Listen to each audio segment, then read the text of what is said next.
Samsung's smartphones have matured into some of the best offerings on the market in 2016, and its smartwatches seem poised to do the same.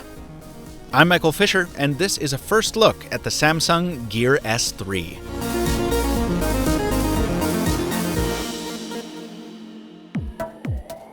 The first thing that sings out about these watches is that they look good on the wrist. Really good.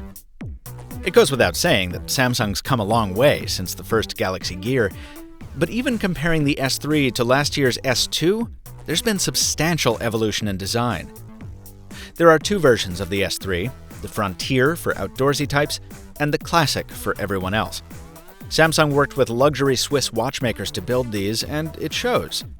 The Classic evokes a luxury wristwatch without going overboard, with different finishes on different facets of its steel casing. Meanwhile, the Frontier brings added durability to the picture, with tolerance for extreme heat and extreme cold. The Frontier also brings an LTE radio, so you can use it without your smartphone. The Classic is Bluetooth only. And speakerphones now come standard on each watch. Each version of the S3 brings over the good ideas from the S2, while also introducing some nice upgrades.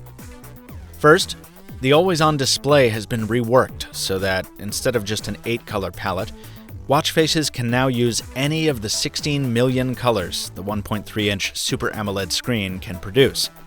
Despite that, Samsung claims battery life in the 3 to 4 day range, thanks to an expanded battery.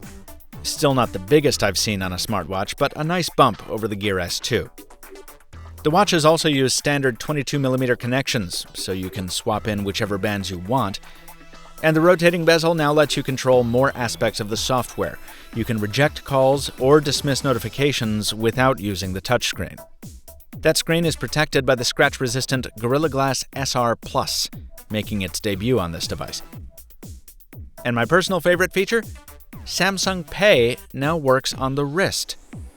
Now don't go thinking this just brings Samsung to parity with the Apple Watch. It goes beyond that. Remember, Samsung Pay includes MST technology, so you can use it on almost any terminal that has a magnetic stripe reader, not just the newer NFC ones. Awesome. I can't wait to try it in the real world. When it comes time for the full review, of course, I'll also take a look at the S3's possible shortcomings. The fact that it only comes in a 46mm size is discouraging to those of us who appreciate smaller smartwatches. Also, while Samsung's Tizen software is, I think, more intuitive than Android Wear or the Apple Watch, it still feels a bit more convoluted than it needs to be. In my view, Pebble still has the edge here. Price is TBD, and availability, for now, is a nebulous fourth quarter. I'll need those details, and I'll need to wear the watch in the real world for a few days before I know if it's worth a buy or not.